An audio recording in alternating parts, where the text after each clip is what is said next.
Oui, monsieur Zbouj. Professeur Zbouj. Allô?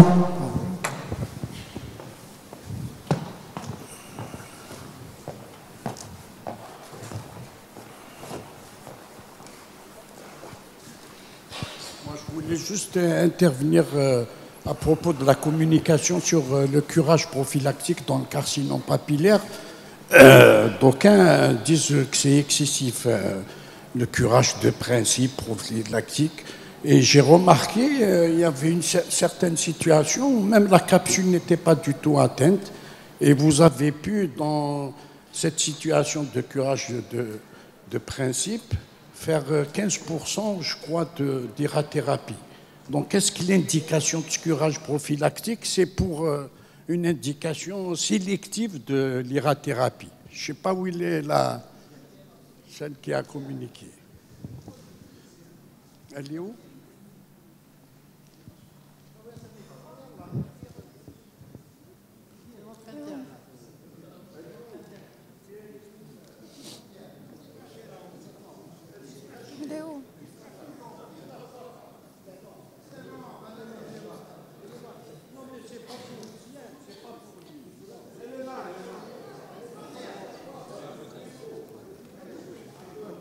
Ceux qui peuvent répondre, ceux qui ont fait le curage prophylactique, vous répondez et puis voilà. D'abord, nous sommes un service partisan pour le curage prophylactique. Donc, c'est une question qui reste toujours débattue, faire, ne pas faire. Et puis, c'est-à-dire, l'objectif de curage prophylactique, c'est qu'on nous a constaté que, à travers ce curage, nous détectons qu'il y a un envahissement ganglionnaire. D'autant plus que la classification C1-0, c'est-à-dire absent d'adénopathie, en quelque sorte, on n'est pas sûr qu'il ne s'agit pas d'adénopathie, la présence d'abord, la certitude, la présence d'adénopathie pré-hyperopératoire, et aussi, c'est-à-dire l'envahissement. Je dirais ça entre parenthèses, que le radiologue, quand il fasse un coup d'échographie cervicale, il va explorer mal le secteur 6, qui est caché par la masse thyroïdienne en quelque sorte. Donc le C1-0, c'est-à-dire, je peux dire qu'on n'est pas sûr qu'on est devant un C1-0. Ça, d'abord, c'est une raison qui est objective et encourage, c'est-à-dire le curage prophylactique. Maintenant, c'est-à-dire sur les fractions capsulaires, ce sont des résultats sur le plan histologique. C'est-à-dire les résultats histopathologiques, nous avons le nombre d'emboles vasculaires, le nombre des fractions capsulaires. Et je dirais même que l'indication de l'irathérapie, c'est en fonction de ces données, c'est-à-dire la présence d'emboles vasculaires, les fractions capsulaires, mais l'envahissement ganglionnaire lui-même, ça fait partie des indications de l'irathérapie. Ok, s'il y a d'autres...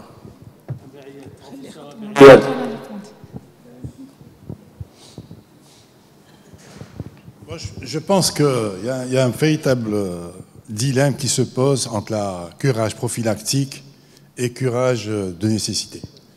Je crois qu'il faut être clair, parce que j'ai vu depuis tout à l'heure, je ne sais pas dans quelle communication, où il parlait de consensus et tout ça. Consensus américain, consensus japonais, tout ça. La réalité est autre chose. Il faut vivre en Algérie. Faites votre consensus en Algérie. Qu'est-ce que vous faites en Algérie? Avec les conditions qu'on a, les radiologues, les cytoponctions qui se font mal. Il faudrait des radiologues. Nous, on travaille avec une radiologue qui fait depuis 15 ans que de la thyroïde. Donc on lui fait confiance.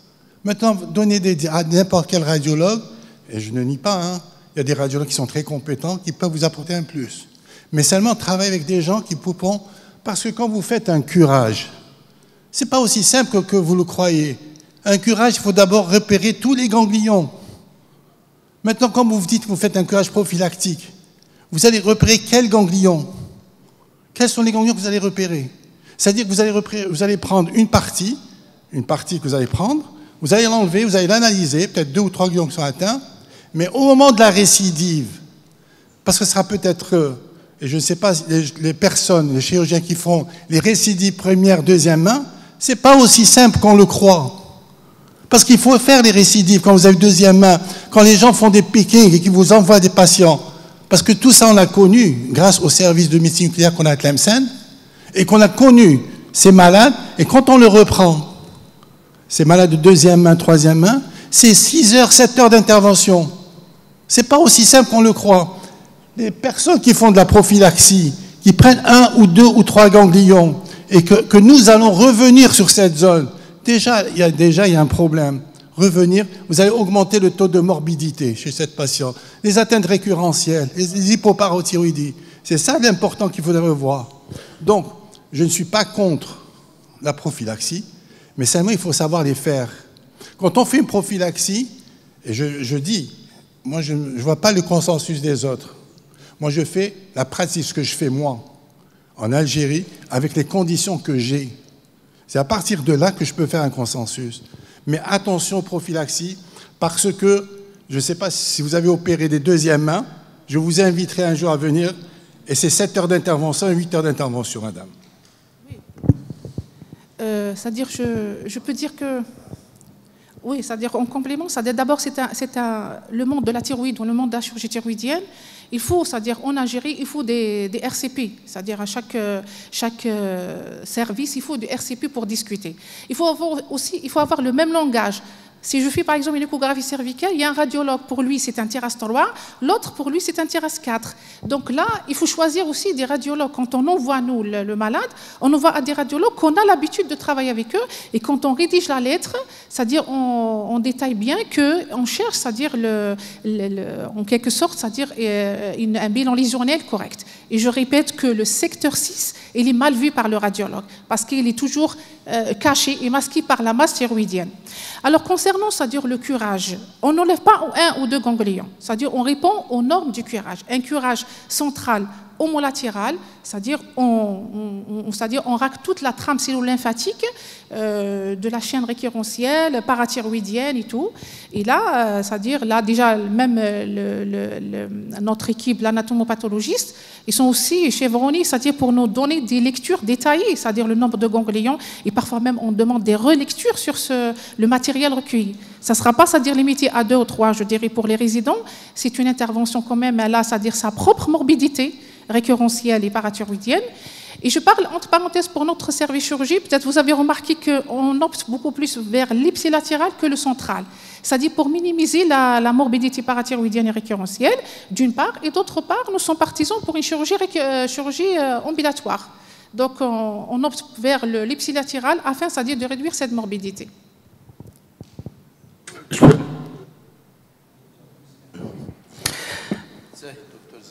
Docteur Zay, de ce que j'ai vu, vous deviez parler du cancer médulaire thyroïdien. En tout cas, ce qui est porté sur... Pardon, je finis ma phrase.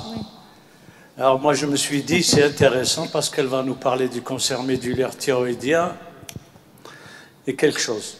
Vous êtes revenu, comme il a fait le premier, sur le curage prophylactique et on a assisté à une répétition.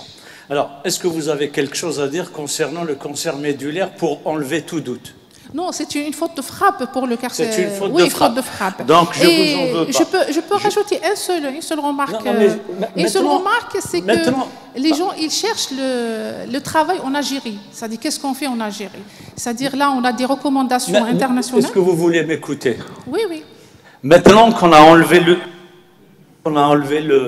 doute de la faute. Je n'ai pas compris en réalité ce que vous cherchez. Vous faites prophylactique ou non? Moi, je peux vous dire une chose. C'est que le cancer différencié de la thyroïde, vaut mieux avoir un cancer différencié de la thyroïde qu'un cancer du pancréas. Donc, ça suppose et ça laisse entendre que les gens, partout dans les pays du monde, ils font ce qu'ils veulent. Tous les 2 ans, il y a un consensus. Depuis 2006, consensus, consensus, consensus, consensus.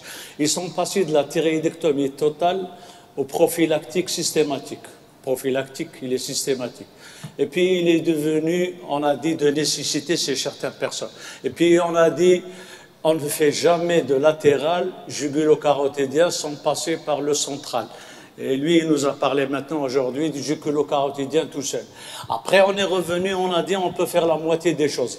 Quand vous trouvez un sujet comme ça où tout le monde dit n'importe quoi, surtout que les Japonais et les Asiatiques font toujours le maximum et que les Européens font toujours le minimum, moi, la seule question quand on revient à la réalité, il y a un facteur dont vous n'avez pas parlé, que ce soit vous, que ce soit Le deuxième, Mziane, c'est votre morbidité. Moi, je la connais.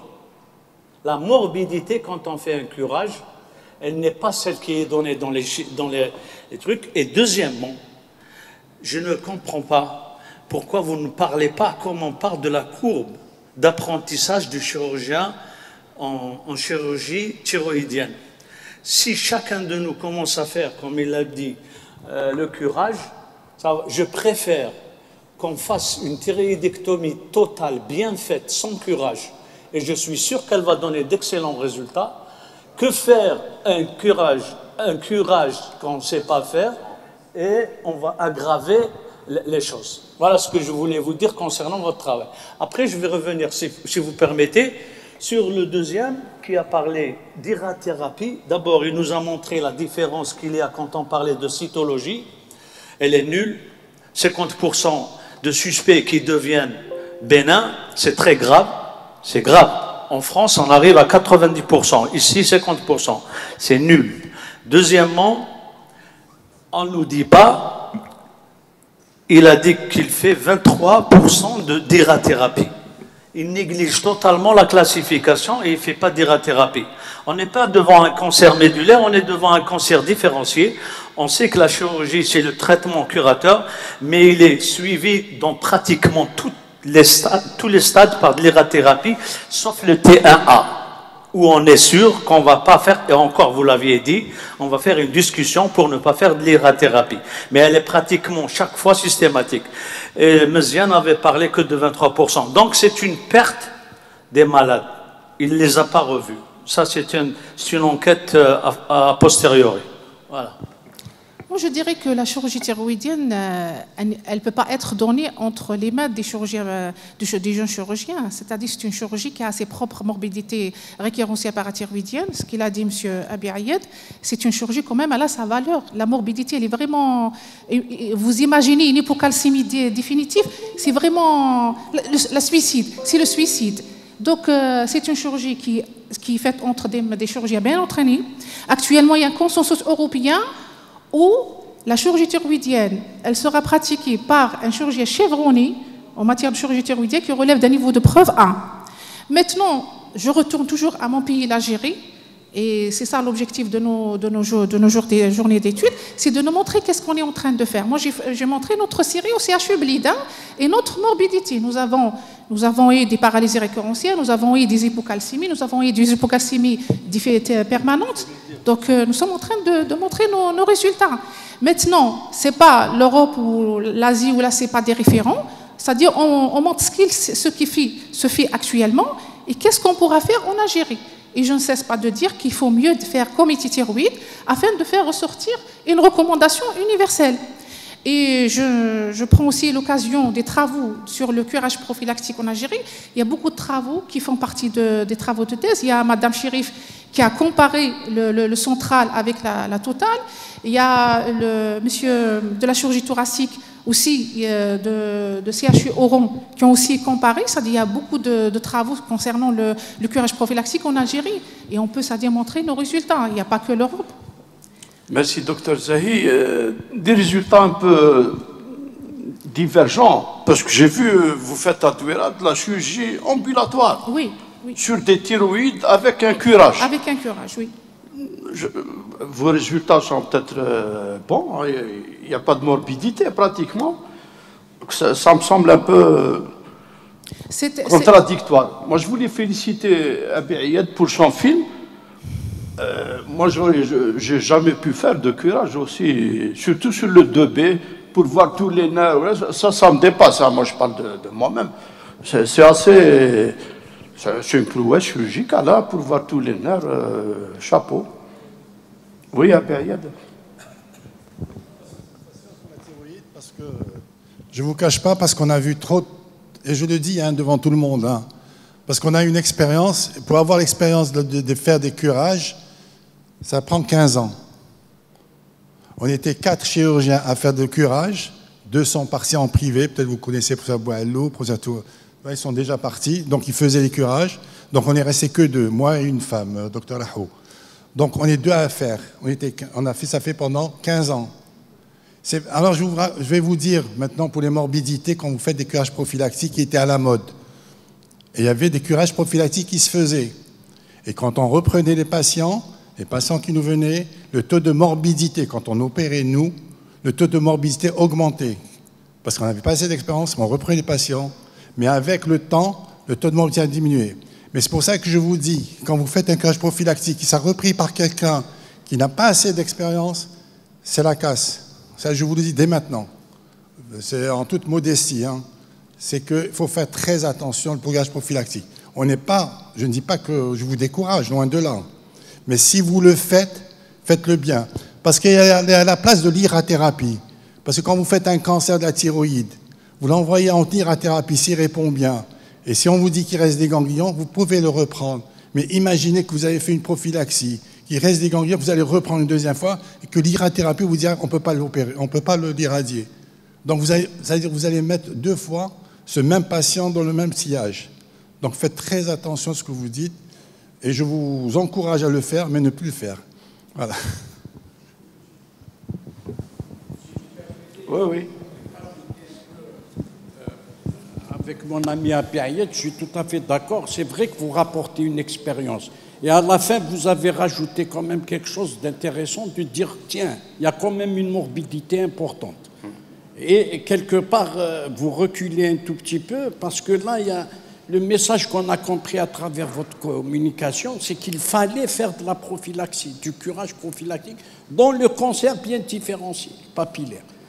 Et alors que vous avez vu, il y a des papiers maintenant aux États-Unis qui sortent sur le bien différencié de moins de 2 cm, on surveille, on n'opère même pas. Pas à telle enseigne que parce qu'il y a une morbidité quand même assez avérée, telle que vous l'avez souligné. Et quand on reprend d'ailleurs vos chiffres, elle est justifiée, cette prophylaxie, dans 15%. Vous êtes d'accord? Et quelque part, si vous voulez que votre étude soit avérée, à ce moment-là, faites un essai thérapeutique avec 2 bras. Et puis on essaye peut-être de voir avec la morbidité d'une part, et d'autre part, par rapport à la prophylaxie de principe, est-ce qu'il y a un bénéfice? Mais là, vous faites sur une étude linéaire transversale et vous nous dites, tiens, écoutez, je vous conseille de faire de la prophylaxie. Vous voyez ce que je veux dire? C'est là où il y a un peu le... Elle a été faite par Madame Chérif. Elle a fait cette étude en 2 bras, elle a comparé la totale avec la totale et le curage central. Et elle a remarqué qu'il y a une définition significative de l'envahissement ganglionnaire. Donc la comparaison, maintenant nous sommes partisans pour l'ipsilatéral parce que nous avons nos raisons. Et c'est une question qu'elle reste toujours débattue. Et je dirais qu'il y a le groupe pour et le groupe contre. Contre, parce qu'ils ont le contre, c'est-à-dire ces arguments, c'est la morbidité. Et le groupe qui est pour le curage, c'est pour le staging, pour orienter vers l'irathérapie. Merci, madame. Boubida, Mohsen. Eh ben, moi, je t'ai vu, hein. Donc, je peux parler.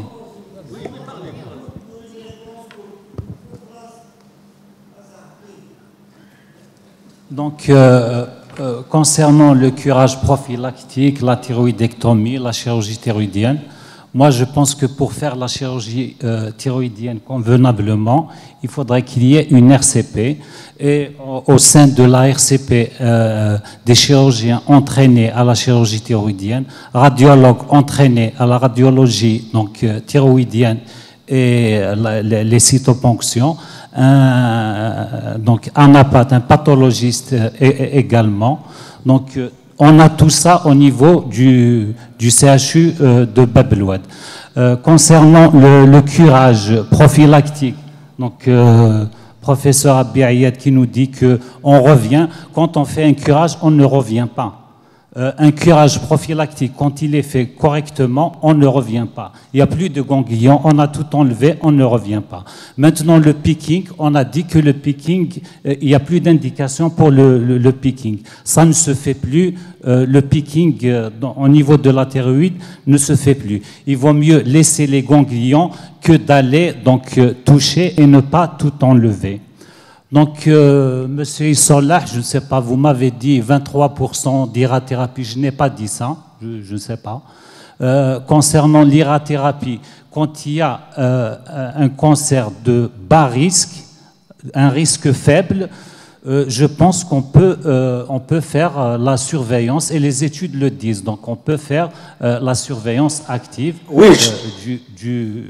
Donc ça, je l'ai dit.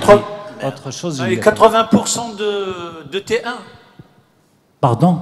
Est-ce que tu as eu 80% de T1? J'ai pas eu 80% de T1. Et donc, si c'est des T3, obligatoirement, ils vont passer par l'irathérapie.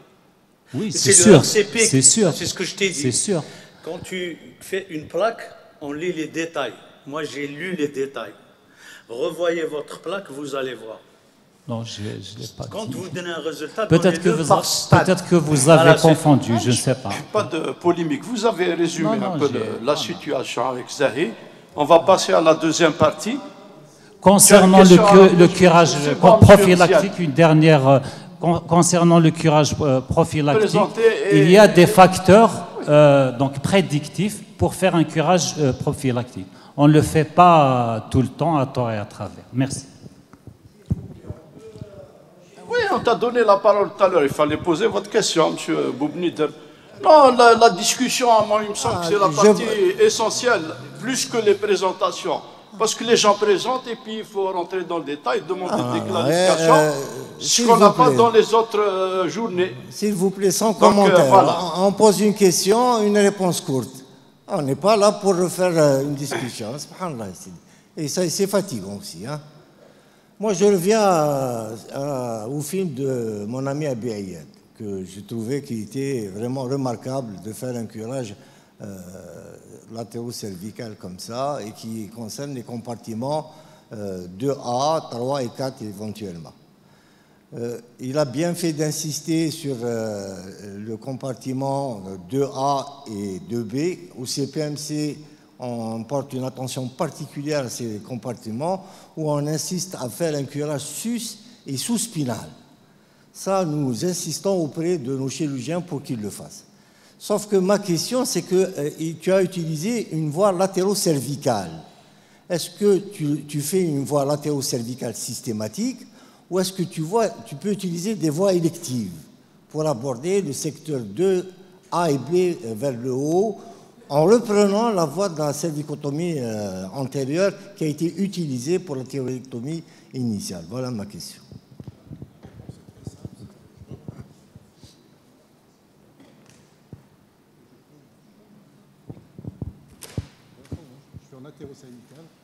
Micro, monsieur Abéry. S'il y avait une cervicotomie au départ, je reprolonge, je remonte.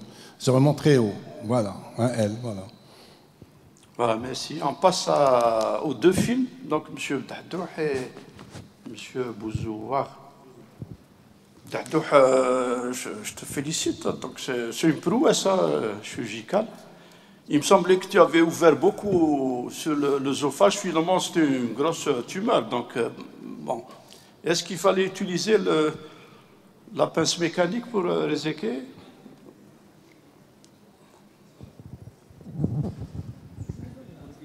A-t-il la réponse à M. Dahdouh d'abord, s'il vous plaît? Merci, M. Azoua. Donc, effectivement, donc on a agrandi l'incision pour être à l'aise pour l'extraction de la pièce. Pour l'endogéa, c'est un artifice technique. Quand on a une pièce endogéa, on peut l'utiliser. Donc, on n'est pas très gaspilleur, mais cette fois, chez ce malade, on ne s'est pas privé. Voilà. Pour être rapide et plus simple. Une autre question? Voilà, je voulais juste poser la question. Est-ce que vous avez éventuellement pensé à un traitement endoscopique? Une question très pertinente. Donc, mais quand la tumeur elle dépasse les 4 cm, donc il ne faut pas la réséquer par voie endoscopique. D'ailleurs, cette endoscopie a été faite par un endoscopiste entraîné et interventionnel. Donc, et c'est lui qui nous a confié ces patients. Donc, la principale complication de ces lésions, c'est l'asphyxie lors de l'effort de toux par obstruction du carrefour aérodigestif. Donc, endoscopie, quand c'est moins de 4 cm, peut être possible, mais plus, c'est difficile de l'extraire. Voilà. Une dernière question, M. Khalloufi. Voilà. Merci Dahdouh, c'est un excellent film. Mais bon, je pense qu'il était recommandé et préférable de faire une écho-endoscopie avec biopsie et surtout de l'étude immunohistochimique et surtout la recherche du MDM2 parce que le diagnostic différentiel de ce genre de polype, c'est le liposarcome bien différencié de l'œsophage. C'est rare, mais le traitement est complètement différent de ce que vous avez fait. Voilà. Vous avez bien remarqué que dans la présentation, j'ai dit polype fibrovasculaire, peut-être qu'on ne va plus l'appeler polype fibrovasculaire. Parce qu'actuellement, c'est vrai qu'il y a une surexpression de ce gène MDM2 et qui ont fait déjà une étude récente qui a fait une classification récente pour classer ce genre, mais ce n'est pas encore validé. Donc, il les classe comme des liposarcomes bien différenciés. Mais je pense qu'on est loin de ça. Donc, depuis 1957, on opère ces malades, c'est des lésions pseudo-tumorales. Peut-être que ça va changer. C'est pour ça que j'ai tendu à une perche pour cette question. Il y a une classification et le principal, j'ai dit la principale complication, c'est l'asphyxie. Le principal diagnostic différentiel, effectivement, c'est le liposarcome. Voilà. On a fait un scanner. Et un scanner, donc il était bien fait, on ne voulait pas. Donc on a fait une biopsie sur une ulcération par voie endoscopique et qui est revenue bénigne. Et puis pour la fibroscopie, donc l'endoscopiste a exploré toutes les parois à la recherche d'ulcération pour faire des biopsies. Parce que c'est une lésion grande, où est-ce qu'on va faire les lésions sur les lésions suspectes? Et là, donc il n'y avait pas de surprise. Pose une question. Professeur Dahdour. On va peut-être poser une dernière question à M. Bouzouar. Pour Dahdour. Le malade, tu l'as revu. Est-ce qu'il fait une récidive ou pas? Question directe. Question directe, réponse directe. J'ai montré la fibroscopie à 2 mois et je le suis donc, depuis 16 mois, sans récidive. Une autre question, M. Bouzouar. On fait en aparté après avec Dahdour. C'est par rapport à M. Bouzouar. Là aussi, c'est un joli film, mais je ne suis pas très d'accord par rapport à l'indication d'une centrale, parce que la centrale, c'est des petites tumeurs moins de 2 cm sur la partie médiane du pancréas. Souvent, c'est des tumeurs neuroendocrines. Mais là, une tumeur de Fronte, c'est une tumeur bénigne, mais à potentiel de malignité, il y a un risque de dégénérescence. Et ce risque est directement lié au volume de la tumeur. Là, sur la vidéo, elle fait des centimètres. Du coup, la résection elle-même, oui, peut-être, mais il y a un curage aussi à faire. Voilà. C'est pour ça qu'une centrale pour une tumeur de Fronte, je pense que ce n'est pas la bonne indication.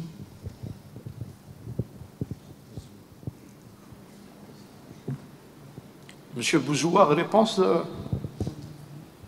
Il y a 2 sortes de tumeurs de Fronte. On peut avoir une malignité, après résultat en apathe, et on peut compléter le geste correctement. Mais la malade, je ne sais pas si vous avez vu, elle avait 25 ans. 25 ans, on ne voulait pas prendre le risque de la rendre diabétique. On pouvait se rattraper par une chirurgie complémentaire s'il s'avérait qu'elle était nécessaire. Mais le résultat a confirmé notre hypothèse. Il n'y avait pas de signe de gravité.